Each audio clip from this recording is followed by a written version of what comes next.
And Ranking Member Campbell. I'm so happy to be here with the opportunity to testify on this important issue. I'm a developmental behavioral pediatrician at the University of Michigan, where my NICHD-funded research lab examines how children and parents use technology, how this impacts parent-child relationships and children's self-regulation. I do a lot of translation of research into either policy or clinical guidance through the American Academy of Pediatrics, including their Center of Excellence on Social Media and Youth Mental Health. And last year, I led the first behavioral team at the Federal Trade Commission, where I helped a bunch of really great teams enforce cases related to child well-being. I need to say my testimony today reflects my own views as a researcher and clinician, does not reflect the views of the Federal Trade Commission, any of the commissioners, the AAP, or the University of Michigan. Parenting around technology today is exhausting, and many young people are really struggling with healthy relationships with technology. We often blame ourselves for this, but there are systems-level reasons why this is happening.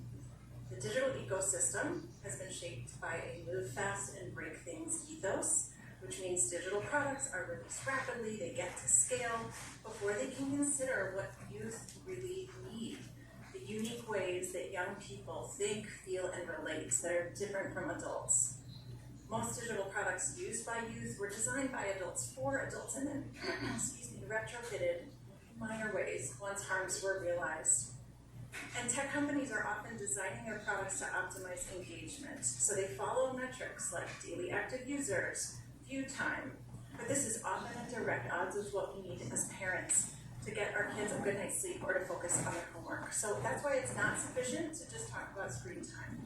We need to shift our thinking and action to be about design, whether tech products are centered around youth developmental needs and well-being, or are they designed around profits and market share. For example, I'll highlight a few things from my research lab that have identified some of the mechanisms around engagement-based design.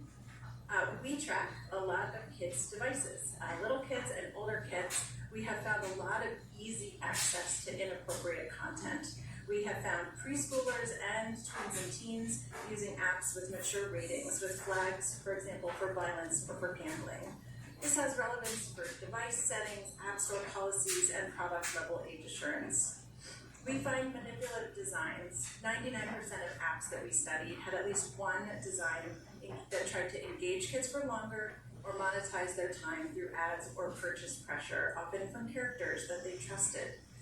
This contributes to compulsive use and more conflict and difficulty transitioning away from that device when time is up.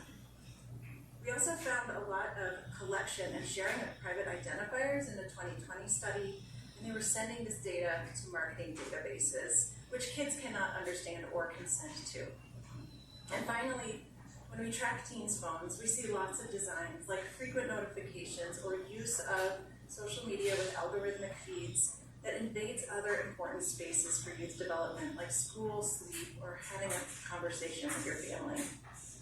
We're seeing these same engagement-based designs being applied to AI chatbots, and that concerns me because they also carry a further risk of relationship development and dependence. This is all happening within the context of a child's mental health crisis and a loneliness epidemic, so we hear a lot about kids and teens soothing themselves with frictionless feeds or games, while in the background, platforms are conducting A/B tests to keep us on longer, and that is not okay. So, we know that better, more child-centered design exists, but it can't often compete in the marketplace where products are rewarded for their addictiveness and not whether they support youth well-being.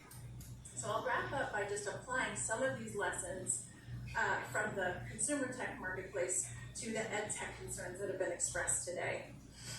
I believe ed tech use needs to be developmentally aligned. There need to be conversations about whether one-to-one devices are appropriate for kids, especially in K-5. We need effective filtering software that eliminates distractions.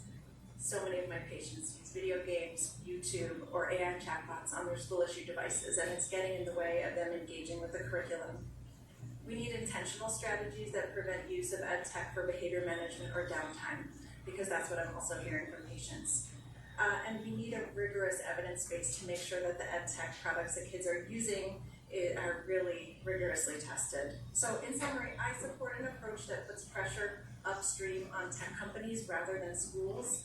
This means passing federal legislation with strong enforcement mechanisms like COSA and COPPA so that kids can participate in the digital world with less risk of harm, but also have their time and attention respected so they can log off when they want and go live their lives with agency and purpose. Thank you.